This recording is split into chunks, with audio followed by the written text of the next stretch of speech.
Yashodanandana Braja Janaranjana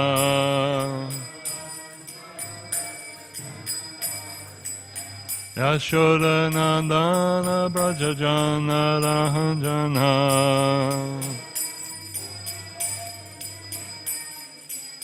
Yamunatira Vanachari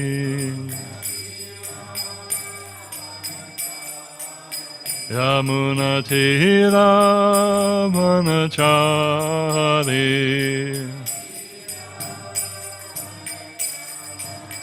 Jaya Radha Madhava Kunja Bihari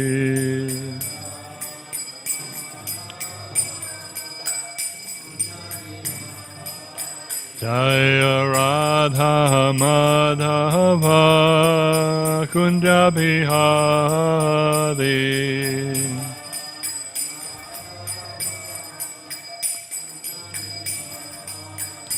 Jaya Gopi Jana Vallabha Girivanadhari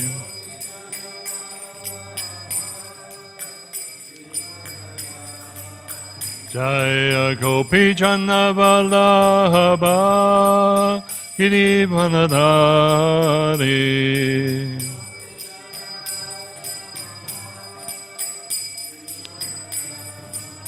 Yashodanandana Braja Janaranjana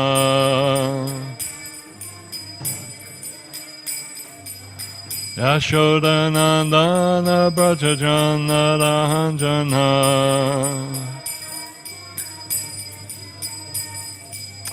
Yamunatira Vanachari Yamunatira Vanachari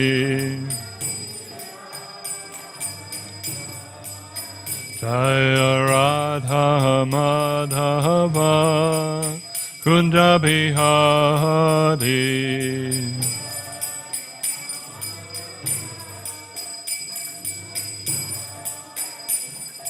Hare Krishna, Hare Krishna, Krishna Krishna, Hare Hare, Hare Rama, Hare Rama, Rama Rama, Hare Hare, Hare Krishna, Hare Krishna, Krishna Krishna, Hare Hare, Hare Rama, Hare Rama, Rama Rama, Hare Hare, Hare Krishna, Hare Krishna, Krishna Krishna, Hare Hare, Hare Rama, Hare Rama, Rama Rama, Hare Hare.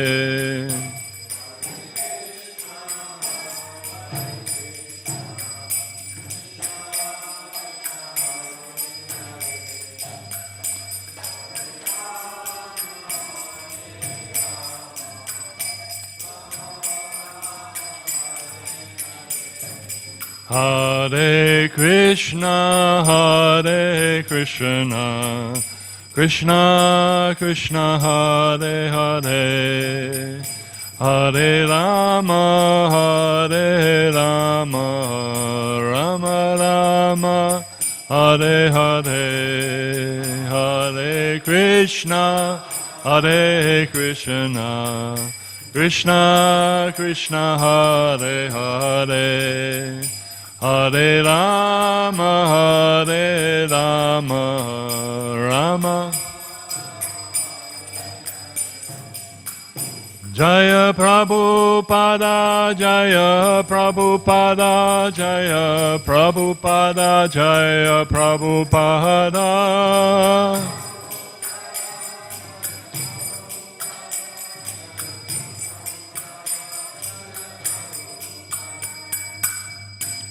Jai Om Vishnupad Paramahansa Parvrajagacharya Astottara Sata Sri Śrīmad Divine Grace A.C. Bhaktivedanta Swami Srila Prabhupada ki.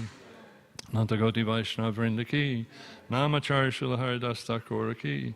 Prem Sekaho Shri Krishna Chaitanya Prabhu Nityananda Shri Advaita Gadadhara Shivasadi Gaura Bhakta Vrinda ki. Sri Sri Radha Krishna Gopa Gopinath Shama Kunda Radha Kunda Giri Govardhana ki. Sri Vrindavan Dhamma ki. Mayapur Navadip Dhamma ki. Jagannath Puri Dhamma ki. Srimati Tulsi Devi ki. Bhakti Devi ki. Jamunamayi ki. Gangamai ki.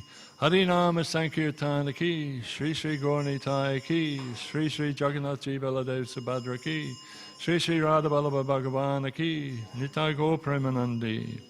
All glories to the assembled devotees. All glories to the assembled devotees. All glories to the assembled devotees. All glories to Sri Sri Guru and Gauranga. Namo Vishnu Padaya Krishna Staya Bhakti Śrīmad Bhāgavatam Swami.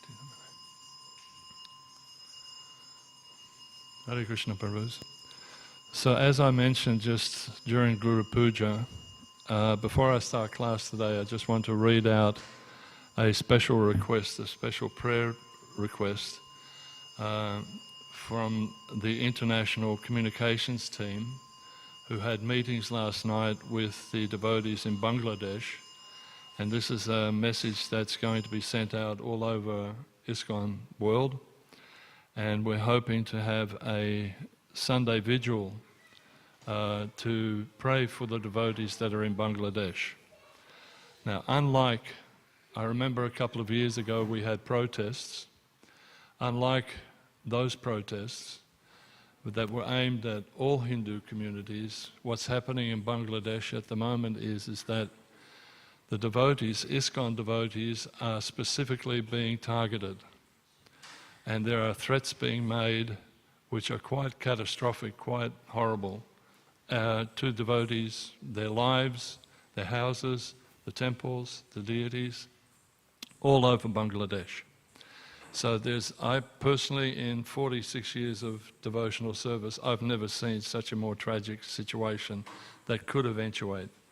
And so we're asking the devotees to please pray. Tomorrow is a vigil, and I'll just read out this message from Anuttama. A call for prayer for Bangladeshis at all ISKCON centres. Hare Krishna. And all ISKCON temples and communities around the world are called upon to organise special prayers and kirtans this Sunday, December the 1st, and ask Lord Krishna to protect our dear devotees and all religious minorities in Bangladesh. The International ISKCON Governing Body Commission Executive Committee EC, under the chairmanship of Guru Prasad Swami, with the support of the Global Communication Ministry, is calling upon all devotees and friends of ISKCON to join together this Sunday at ISKCON temples worldwide to offer prayers for our fellow Vaishnavas and other minorities in Bangladesh. On Sunday, the day that ISKCON temples host their largest congregational functions, devotees and temple leaders are asked to offer their Sunday kirtans and programs in a call for the well-being and protection of the devotees in Bangladesh. Temple communities are also asked to offer the following special prayer in a spirit of global harmony. Dear Lord Krishna, dear Lord Chaitanya, kindly bless and protect all the devotees and the other religious minorities in Bangladesh. May the current social tensions be peacefully resolved, and may lasting harmony be established in the land of Bangladesh. Many are asking what they can do to help the devotees in Bangladesh. Said Guru Prasad Swami, we're asking all ISKCON devotees and friends to offer their heartfelt prayers, especially this Sunday over the next few weeks, for the well-being of ISKCON devotees and other minorities in Bangladesh.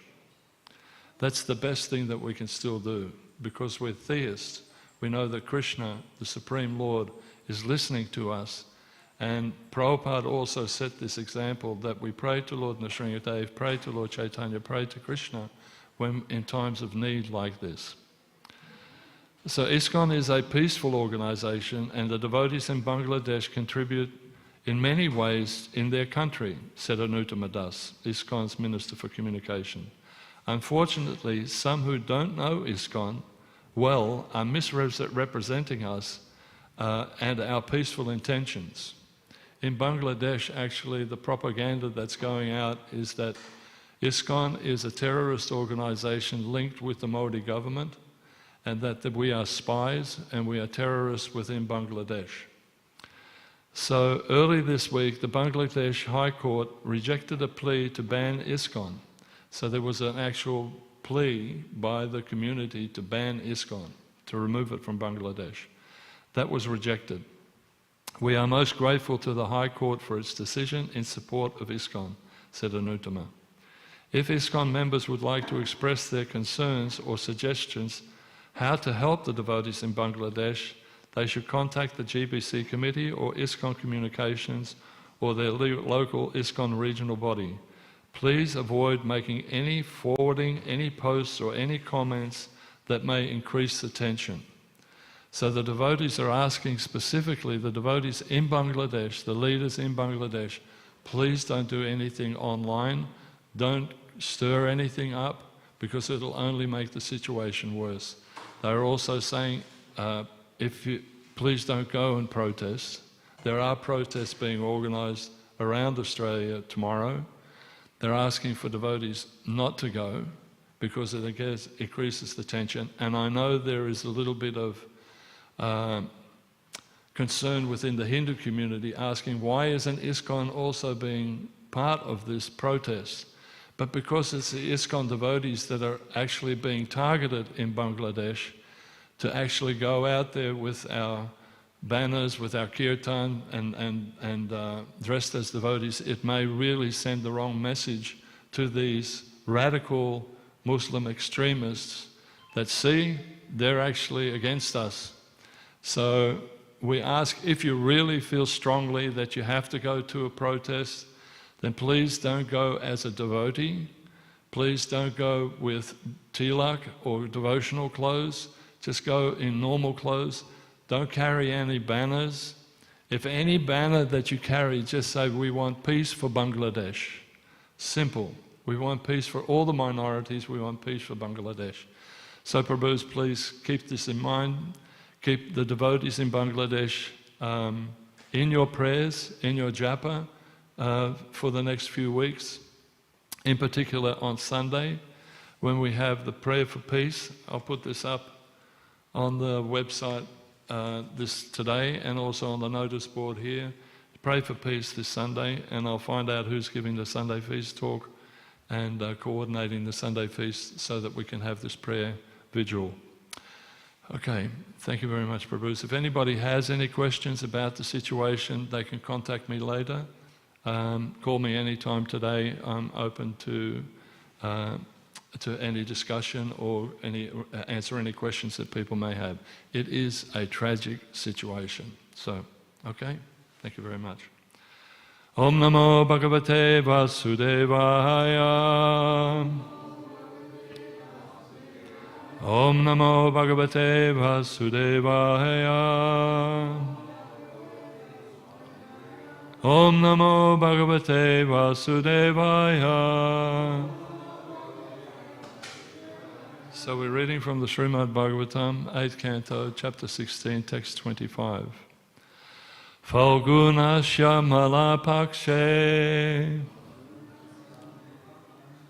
dvadasam payovratam archayed adavindaksham bhakcha paramayan vita Falgunasya male pakshe dvadasham payovratam achayed adavindaksham bhakcha paramyan vita Falgunasya male pakshe Dvadasamham payovratam Archayed adavindaksham Bhaktaya paramam yanvita.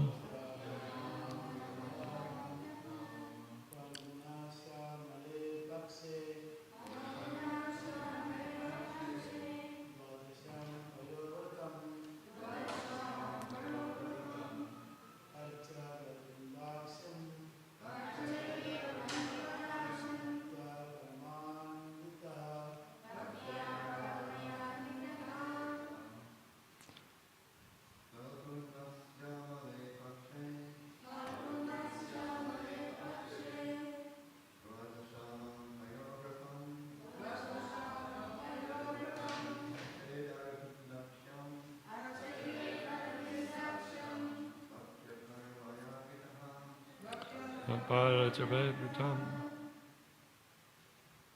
Ladies?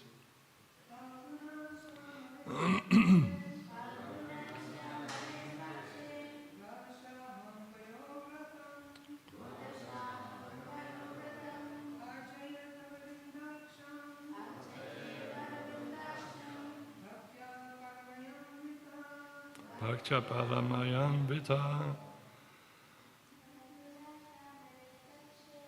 Faugunasha Yale Makshe Dvadasaham Payovratam Achayed Aravindaksham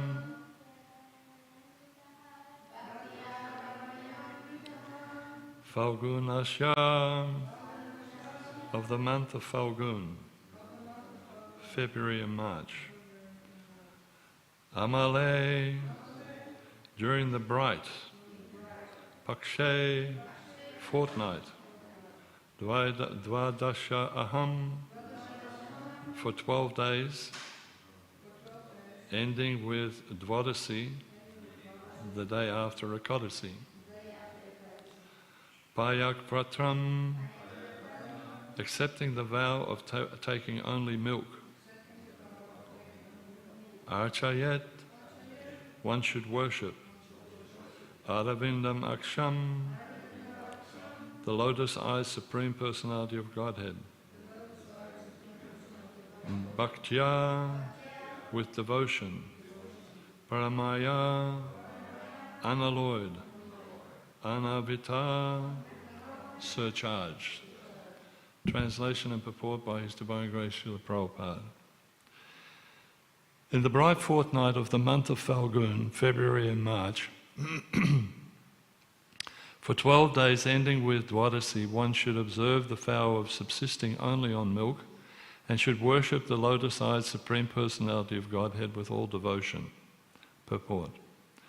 Worshipping the Supreme Lord Vishnu with devotion means following Archana Magra, Shravanam Kirtanam Vishnu Smaranam Padama Sevanam, Archanam Dasyam, Archanam Vandanam Dasyam Sakyam Atmanivedanam. One should install the deity of Lord Krishna, or Lord Vishnu or Krishna, and worship him nicely by dressing him and decorating him with flower garlands, and offering him all kinds of fruits, flowers and cooked food, nicely prepared with ghee, sugar and grains. One should offer also a flame and incense, so on, while ringing a bell as prescribed. This is called worship of the Lord. Here it is recommended that one observe the vow of subsisting only on drinking milk. This is called Paya Vrata, as generally perform devotional service on Ekadasi by not eating grains. It is generally recommended that on Dwadasi one not consume anything but milk. Paya Vrata and Archana, devotional service to the Supreme Lord, should be performed with pure devotional attitude, bhaktya. Without bhakti, one cannot worship the Supreme Personality of Godhead. Bhaktyamam avijananti yavanyas achasman tatvataha. If one wants to know the Supreme Personality of Godhead and be directly connected with Him, knowing what He wants to eat and how He is satisfied, one must take to the process of bhakti, as recommended here also, bhaktya paramasya vita. One should be surcharged with unalloyed devotional service. Om Agana Timirandasya Gananjana Salakaya Chakshura Militam Yena Tasmai Shri Gurave Namaha Vanchakalpatarubhyascha Kripasindhabayevacha Patitanam Pavanebhyo Vaishnavebhyo Namo Namaha.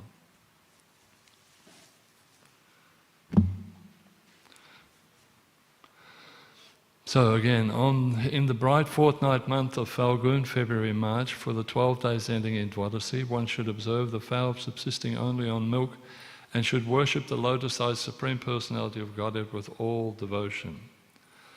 So what's happening here is that, hang on,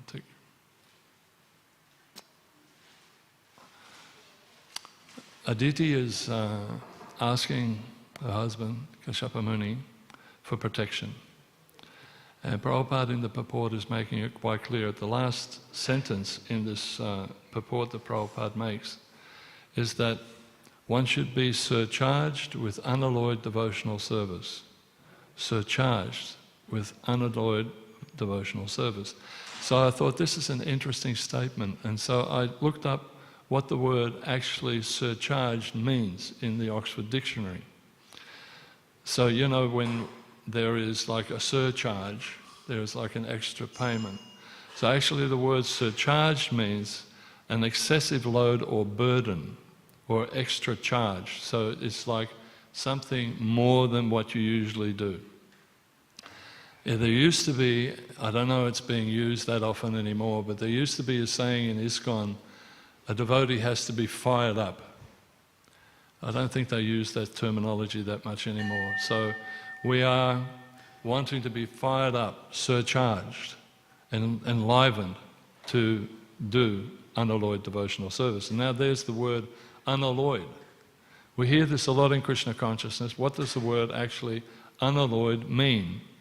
Unalloyed means complete. Are you okay, Prabhu? You can either sit down or...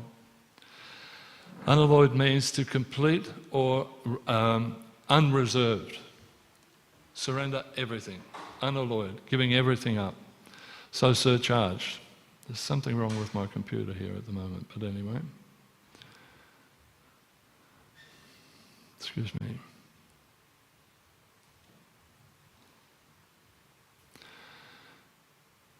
So surcharged or unalloyed devotional service, prema bhakti, refers to pure selfless love and service to Krishna, free from material motivation or personal gain. Why isn't this working? I really am disturbed by this. Yeah, no, it's okay, Bhakti. I just can't seem to get this moving. Yeah, maybe you can just have a look, bro. It should just move up and down, but it can't move at the moment. Can you just... Yeah.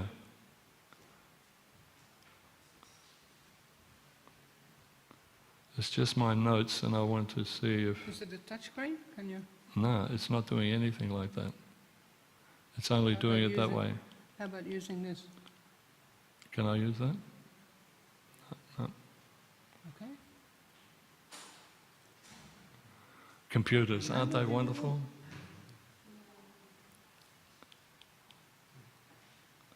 Scroll here.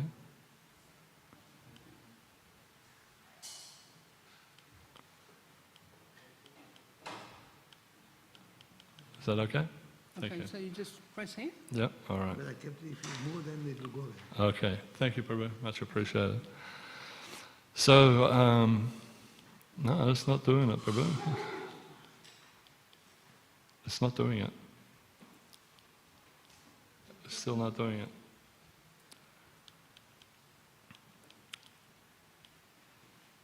How did you get it? This one, it will be here. And Okay. So you leave that here. Leave the cursor don't there. Move the mouse. Okay. Don't move it. Just Okay, tap. all right. Thank you very much. Hare Krishna. Modern technology. Anyway, so that's the meaning of surcharged and unalloyed. So Srila Prabhupada and the Vedic scriptures provide clear guidance on how to cultivate the highest form of devotion in the 9 processes of devotional service. So we're all aware of it. The first one obviously is chanting the holy names of the Lord. Primary method for pure devotional service, and this is the process for this Kali Yuga. The chanting of the Hare Krishna Mahamantra. Hare Krishna, Krishna Krishna, Hare Hare, Hare Rama, Rama Rama, Hare Hare. So this regular chanting, especially the commitment to chant a certain number of rounds every day, purifies the heart and removes all the material desires that one may have and connects the soul directly to Krishna. So it's not that we whimsically chant this, we actually chant it with great dedication, with great attention. And when we do that, we actually make a connection with Krishna. The second one is, so this is the first one, we have to really make this a point. This is the primary thing that we're chanting Hare Krishna. Following the regulative principles. The regulative principles, practicing devotional service, they are the foundation of purity, supported by the 4 regulative principles. So we have to be pure to be able to chant this really dedicatedly, with surcharge, with unalloyed attention. So those 4 regulative principles, as we know, is no meat eating, no intoxication, no gambling, and no illicit sex. These principles will help us to cultivate and make life conducive for spiritual growth. The third point is studying the Vedic and hearing Vedic scriptures. So we have to study. Prabhupada said we take to his books like we would if we were a university student studying a particular subject at university. And we have to similarly really imbibe that spirit of what's in the books. And we have to engage our collective activities in kirtan and study and service. And one's devotional service will become surcharged in spiritual energy. The next one is, oh gosh. Oh God, really, this is... Next one is avoiding the 10 offenses also. Seeking guidance from a bona fide spiritual master. Now we have many spiritual masters, we have many, getting messages from Bangladesh all the time as well. So we've got many spiritual masters, many teachers that are directing us in our spiritual life. Both our Siksha Guru, who is the Guru that will initiate us into this process of Krishna consciousness, and we also, that's a Diksha Guru, and we also have our Siksha Gurus, Gurus that will instruct us as to what we should be doing in following and making sure that our devotional progress and practice aligns with Krishna's teachings. So the Guru mercy is also very important, that we actually seek the mercy of the spiritual master. And we do that by service, rendering service to him. And finally, that we have to have unalloyed devotional service and focusing on Krishna as the Supreme Lord, without desiring any material benefits, without a thought of liberation, without any sort of understanding that we want to have mystic powers. This focus transforms devotional service into a selfless act of love. That's what devotional service is. A completely selfless act of love. And love with the Supreme Lord, that Supreme Personality of Godhead that is the creator of everything. And he actually loves us so much and wants us to get back to him. So if we follow these processes, then that spiritual energy will be ignited within us, and we will soon experience his presence. By sincerely following these practices with determination and patience, one's heart becomes purified and surcharged with spiritual energy, allowing the devotee to experience the happiness of unalloyed devotional service. So this is an interesting thing. Recently I saw a YouTube clip from a psychologist who was analysing actually what pleasure is and what happiness is. So in spiritual and in philosophical teachings, including Krishna consciousness, the distinction between pleasure and happiness is crucial. While this term is often used interchangeably, sometimes we say, you know, this is pleasurable and it's making me happy, they represent fundamentally quite different experiences. And so this documentary that I was watching, the psychologist was actually stating the differences between happiness and pleasure, and I could see how this could directly relate to our service. Pleasure is temporary and sensory, whereas it stimulates enjoyment. The source comes from an activity like eating or entertainment or acquiring possessions or sexual activities. The characteristics of pleasure are that they are short-lived, often leaves one wanting more, requires external circumstances to align with, and can lead to dissatisfaction or suffering when pursued excessively. So we all have that understanding. You know, if, say for example, you have a wonderful dessert and you're hanging out for this particular dessert, it's your favorite desserts and it provides sensory satisfaction and pleasure. But it lasts only for a very short time and then the experience is lost. So that's everything in this material world where pleasure is involved, whether it's on a sensual level or an acquisition. Somebody may want, Hare Krishna, somebody may want a really nice car, and then, you know, they have the car and then that's not good enough. So that's pleasure. And pleasure is different from happiness. Happiness is a deep and inner contentment. A deep and inner contentment. The definition is that happiness is a lasting state of inner satisfaction. So happiness is fleeting, is temporary. Pleasure is fleeting, but happiness is something that has a lasting state and gives an inner satisfaction and peace, a contentment that transcends the external circumstances. Sources that are pleasure-inducing arises from within and are often linked to purpose, meaningful relationships, and spiritual realization. So if we have a purpose, like a goal that we set out to achieve in Krishna consciousness, that gives us happiness. It's meaningful relationships, relationships of giving, that gives us spiritual happiness, and spiritual realization. When we actually read these books, these transcendental literatures, there's a spiritual happiness that saturates you because you become realized about life's situation. There's a substantial independence of sensory pleasures. This is the characteristics, and cultivated through connection with higher values and spiritual practice. So when we perform our devotional service, we start to experience a happiness which is not tangible in the material sense. It's something that is within us that we find great satisfaction. And it leads to a sense of complete fulfillment, rather than a craving for more. We want more spiritual happiness, but there is not a craving for material desires. An example of joy from helping others or feeling content through meditation or devotional service. So we get a great contentment by helping others. We have programs like the Food for Life program, say for example. We have areas there we do book distribution. The day before, Savi Bhagavan was giving class, and he was mentioning in the class how when we read Bhagavatam, we feel a great happiness. And if you distribute this literature, we also feel great happiness in that.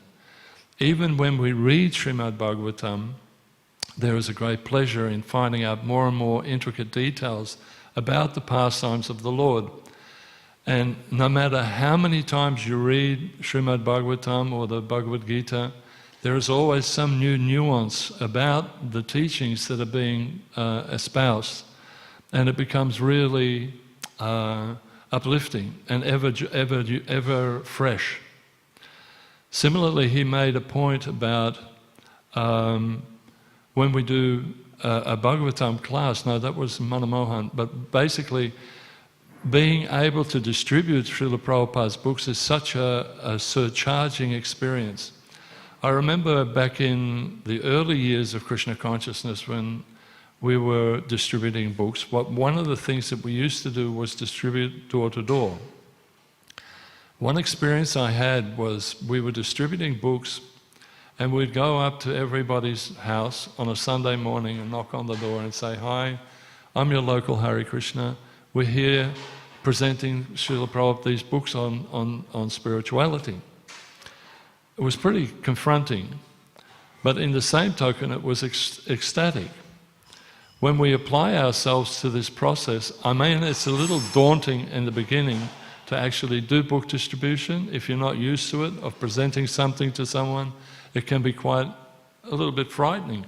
But if you put yourself into it, it actually becomes really a source of happiness. So we were doing this book distribution door to door. I was a new devotee, and very tentatively asking people, "Oh, I'm sorry to disturb you on your Sunday." And we were dressed as devotees, but we're distributing this literature. We think it's a great benefit to you.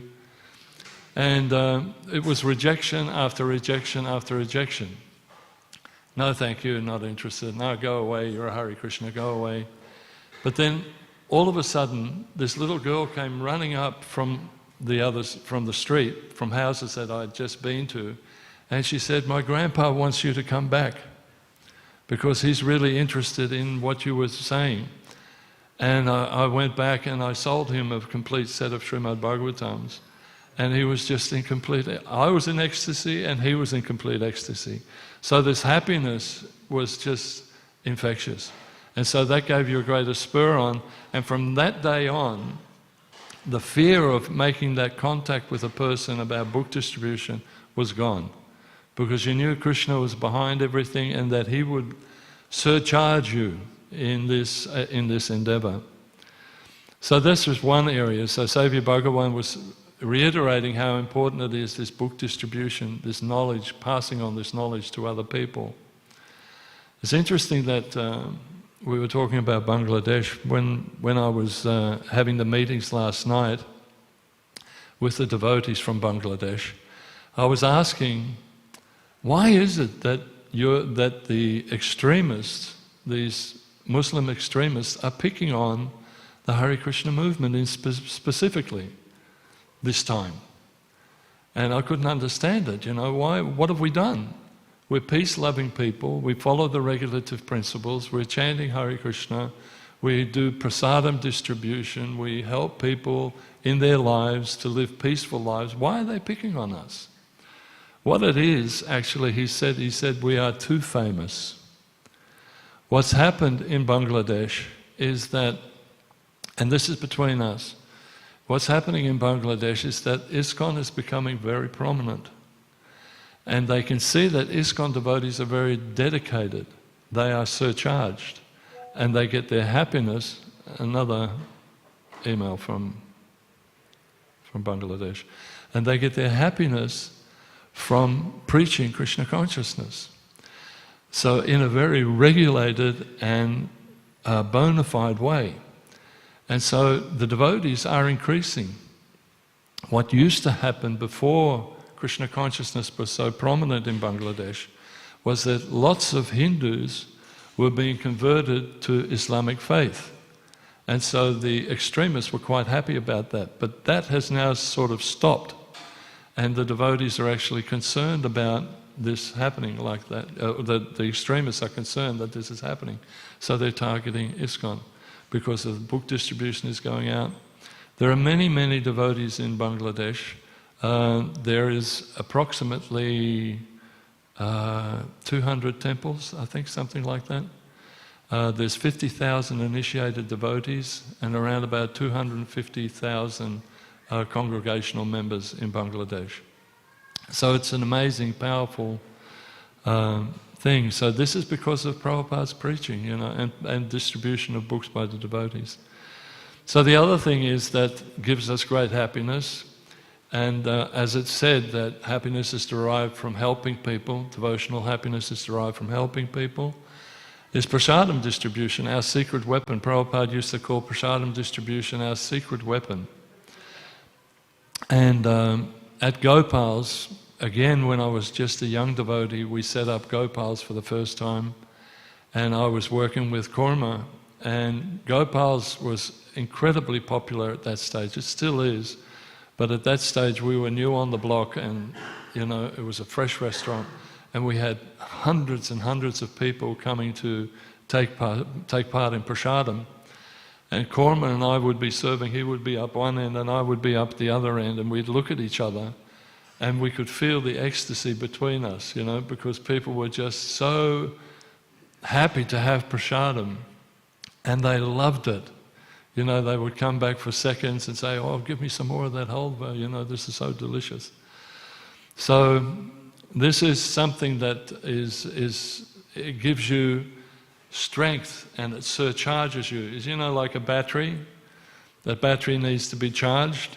So it's experiences like that that charge your battery, charge your spiritual battery. The other thing was, in my life, that was very surcharging, and it still is when we do Rath Yatra processions and so on, but the first times that we did the Moomba festival. Does everybody remember what Moomba was? Moomba was a festival that they hold here in Melbourne, but instead of doing it on a side street, they used to do it down Swanston Street. And at one stage, the temple president said we should actually enroll to have like a float in Moomba and present Krishna consciousness that way. So he said, Bhakta, I want you to see if you can make a float. Like a, you know, a float, right? It's like Macy's thing where they have a big presentation that goes down the road. So I said, yeah, that's a great idea. So he surcharged me to do this project, and with a number of other artists, we developed this. Well, first off, we had to make an application. And we made the application to the Moomba committee, and they said, no, we don't want any religious organisations in the Moomba float, in the Moomba procession. So I said, okay. So I went back to the TP and I said, look, they won't allow us in because we're a religious organisation. But I said, I run Gopal's restaurant, so we can go under the restaurant banner. It's a great idea. So we put in the application for Gopal's. Yep, you can have a float in there, Gopal's vegetarian.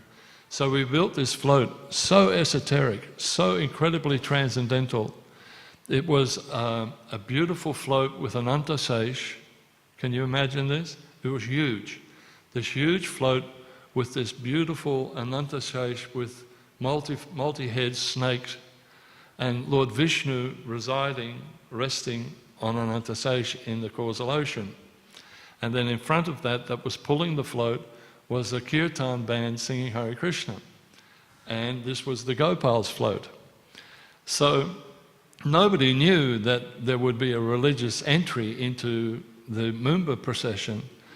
So we started up the top end near where the library is, you know, on Swanston Street. At that stage, at a Moomba festival, there were 600,000 people would gather on either side of the street, like Macy's, you know, there's just people everywhere in New York when there's a parade. And people had mundane things, all the different mundane floats. And then came the Hare Krishnas with this Anantasesh moving like this, and Lord Vishnu, and there was incense and the kirtan. And people, I was leading the attack sort of thing. I was standing at the front of the float, sort of guiding the way through. And people were just with their mouth open. And they couldn't understand what was happening, you know. And these were the Hare Krishnas, you know. This isn't Gopal's restaurant, this is the Hare Krishnas. So anyway, people were just aghast and they were just stunned. So hundreds of people. And for me, this was just like such a surcharging event. It just gave such great spiritual happiness to have that effect on people. So as it was, we got the best first-time entry prize for that float. And so we did it subsequent year after year after year. We had a different float. We did Bhagavad Gita, we did Ramayana, we did Krishna with a beautiful swan. We did so many different things. And each year, the audience that were waiting for us. And the first year they were aghast with their mouth open. The next year they started to clap a little bit. The third year they started going, hey, Hare Krishna! And the third year, thousands of people with their hands up going, Hare-wo! You know, and they were just in ecstasy. So this, when you see that growth, you got surcharged more and more and more and more. So this was the Moomba parade. And the same thing happens now in Rath Yatra, when we do Rath Yatras. So in Krishna consciousness, just to summarize, pleasure, material pleasures are considered illusory and temporary, tied to the body and mind rather than to the eternal soul. The pursuit of sensory pleasure binds one to the cycle of birth and death, samsara. Happiness, in real spiritual happiness, true happiness, is spiritual and arises from realizing one's eternal identity as a servant of Krishna. Jivara Swarupai Krishna Nityadas. Nitya Krishna Das. So this is what we strive for, to be a servant of Krishna. When we had those Mumba parades, we knew we were serving Krishna because we were affecting people's lives. So it's an experience through devotional service, bhakti yoga, that connects us with Krishna, who is the ultimate reservoir of all happiness. So in summary, pleasure is external, monetary, momentary, dependent on material conditions, and happiness is internal, enduring, and rooted in self-realization. Krishna consciousness teaches us that by focusing on our spiritual nature and serving Krishna, we can transcend the fleeting pleasures and experience true eternal happiness. That spiritual happiness becomes rooted in our being. It is who we are. So this is really what Krishna consciousness is all about. Actually, Srila Prabhupada made a quote. You know, in the 70s and the 80s, we had a thing called hippies. Anybody heard of hippies? Prabhupada was asked one time, "Oh, all your devotees are just hippies." And Prabhupada turned around and said, "No, they are not hippies, they are happies," because they were experiencing real happiness. There's a Vedic aphorism or a little story about a sadhu, very pious sadhu, who was bathing in a river. And while he was bathing, he saw this little spider. And the spider was panicking. He somehow had fallen into the water and was dying. And so the sage actually thought, being a compassionate person, he scooped the spider and carried it to the bank of the river to let it go. As soon as he let the spider go, the spider bit him. And the sage didn't pay any mind. This went on. The next day again he was bathing, and again this spider fell in the water. He did the same thing and fell in the water again. And the sage, in all humility and in caring for the individual, scooped the little spider and put it down, and again the spider bit him. You'd think after helping the spider, the spider wouldn't bite him, but he did. And this happened again. So in the end, the spider actually turned to the sage and said, "Why do you keep on saving me? You know I'm going to bite you." And the sage turned to him and said, "Yes, it is in your nature to bite. And it is in my nature as a devotee, as a sadhu, to help, to give you protection. I can't help it, you can't help it, this is part of my nature." So this is the message of Krishna consciousness. As we become surcharged by spiritual happiness, unalloyed devotional service, what happens is that we become completely like the sage. That's our nature. It's our nature to help. It's our nature to present Krishna consciousness. So again and again in the next few days, the spider was like that. So there is a verse in Bhagavad Gita where the Lord says that one that shares Krishna consciousness is most dear to him. In the Bhagavad Gita 1869, Krishna says, "Na cha tasman manashesu kaschin me priya kritama bhavita na cha me tasmad anya priya taro bhuvi." There is no servant in this world more dear to me than he, nor will there ever be one more dear. So in this verse, Krishna highlights the supreme importance, and again, another one from Bangladesh, the importance of sharing this knowledge of Krishna consciousness to other people. This is the greatest thing that satisfies Krishna. If we want spiritual happiness, we have to think of ways to please him, and as was pointed out in the purport, there are many different ways that we can do by providing Krishna what he needs and the foodstuffs and everything, and we can do this in our homes. But in Bhagavad Gita specifically, Krishna says There is no servant to me, more dear to me in this world than he or she who passes on this knowledge to someone else. And so this is the supreme importance of sharing this knowledge of Bhagavad Gita and Śrīmad Bhāgavatam to other people. And persons who spread this spiritual wisdom are performing the highest service because they are helping others to connect with Krishna, understanding the purpose of life and realizing and achieving real lasting, everlasting happiness.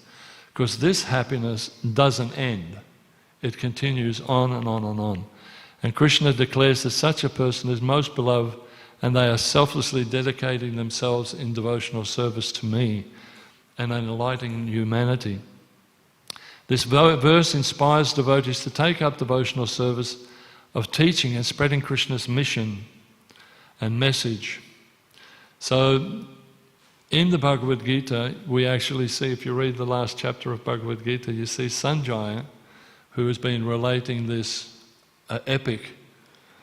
He was so happy about hearing the discourse between the Lord and Arjuna that he was so happy that his hair was standing on end. He was just overcome with happiness. And he stated to the king at that stage, as I recall this wondrous and holy dialogue between Krishna and Arjuna, I take pleasure, real happiness, being thrilled at every moment. That's spiritual happiness. That's real pleasure. Whatever we can do to gain spiritual happiness, we should do, especially now, to distribute Srila Prabhupada's books in the marathon that we're in. And whatever we do, it's important that we distribute the books, but in the same token, I wanted to make a point of that it's also important that we follow up on people. It's not that we just give books to people, and I heard something quite interesting the other day, that people may get a set of books, and it was told to me that actually people are quite happy to put the books in the casing, in the plastic still on the bookshelf, so they don't get dusty and they don't go and read the books themselves, So it's important that we actually stress that we keep in contact with the people, somehow or other follow up the people who we sell books to. You have to sell yourself as well. Just in that example, when I first came to Krishna Consciousness and did that book distribution, that grandfather somehow or other was impressed by the fact that I was out there doing this, that he wanted to learn, and he accepted. And so we maintained a connection with that person. Similarly, recently I was preaching to a young man that's around the corner from us, and he's enthused to help in devotional service. So it is important that we keep connecting with people and following up. It's more important to keep that consciousness going that we're following up and following the people that we've distributed a book to, than to have a big book score or a pat on the back. So when we're doing book distribution, it's very much important that we look for how can I help this person in their Krishna consciousness? How can I help them in reading Srila Prabhupada's books? If we can convince one person who has bought a book to take up Krishna consciousness, a Krishna conscious life, so much the better. And it will fill you with happiness. There's no two ways about it. 47 years ago, a person sold me a book. And from that gift, from that purchase, the gift of devotional service was given to me. And ever so slowly it's filling me with a little bit of happiness every day, spiritual happiness. So I'm ever grateful to that person that engaged me by selling me a book, one of Prabhupada's books. So I'm sorry it was a bit convoluted. I had to put something together very quickly last night because we were just constantly having meetings in online with our colleagues in the communication department over this Bangladeshi situation. I personally hope that you all really take heart and really feel for the devotees that are in Bangladesh, and somehow or other keep them in your prayers when you're chanting. We are by nature wanting to connect with Krishna. We connect with Krishna, we know we connect with Krishna when we chant Hare Krishna. Just add that little prayer, just thought when you're chanting your 16 rounds, my dear Lord, please help these devotees that are struggling. They are our brothers and sisters. We're a family, and when suffering happens in the family, in the spiritual family, we all are affected by it. I can't tell you how much it affected me last night to hear these devotees pleading with the international community to somehow or other help them. So I'll take any questions or comments at all, Prabhus. Srila Prabhupada ki jai.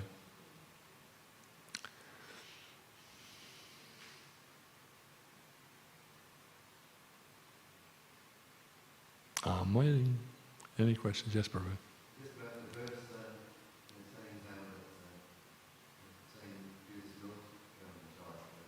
saying Sorry, speak up. in the verse saying about Yeah. and so who was Hare was supposed to do that, and why did he have to do it? Yeah, right. It's a pretty severe austerity, actually, when you think about it. For 12 days she had to fast on milk. So, you know, as you're reading on in the Śrīmad Bhāgavatam, there are more things that she has to do, like putting dirt on herself and all these other things. They're not required for us. Our austerity this day, I mean, if we do an Ekadasi or a half-day fast, that's good enough, you know. It's like that. We're not geared for that anymore. Those severe austerities. So she was asked to do that because she was in a fearful situation for her sons, for the demigods. She's the mother of the demigods, and she was praying to the Supreme Lord. She was praying to her son, asking, her husband, how can I protect them? And so, you know, he was saying you have to do these austerities. In the same way, you know, we have to perform some austerities for the protection of these brothers and sisters of ours in Bangladesh. And so that means, you know, doing extra chanting, this prayer for peace on Sunday, if we can all be really mindful of that and really focus on it. And even in our daily chanting, if we can really focus on that, that's our austerity. And when Krishna sees that austerity, he's pleased and he'll help. He only wants to help the devotees. Somehow or other this is happening, and it is up to us to actually assist those devotees in Bangladesh. Okay? So I'll stop here, Prabhus. Thank you very much. My apologies for the computer playing up and stuff like that, but I just had to put something together very quickly. All glories to Srila Prabhupada. Ki jai. No.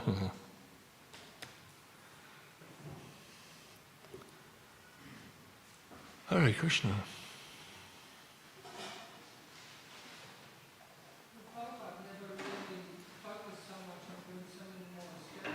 No.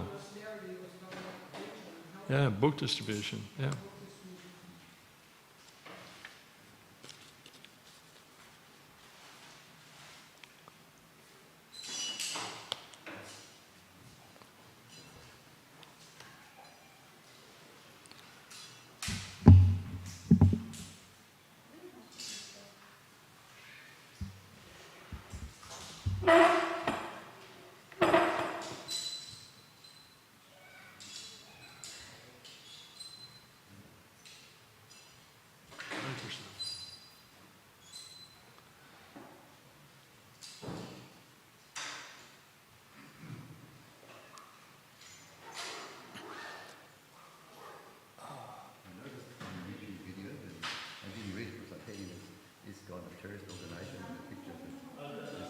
Yeah, that's what they're promoting. So what you can do, would it be an idea you can click on the thing to complain about it? No, don't do it.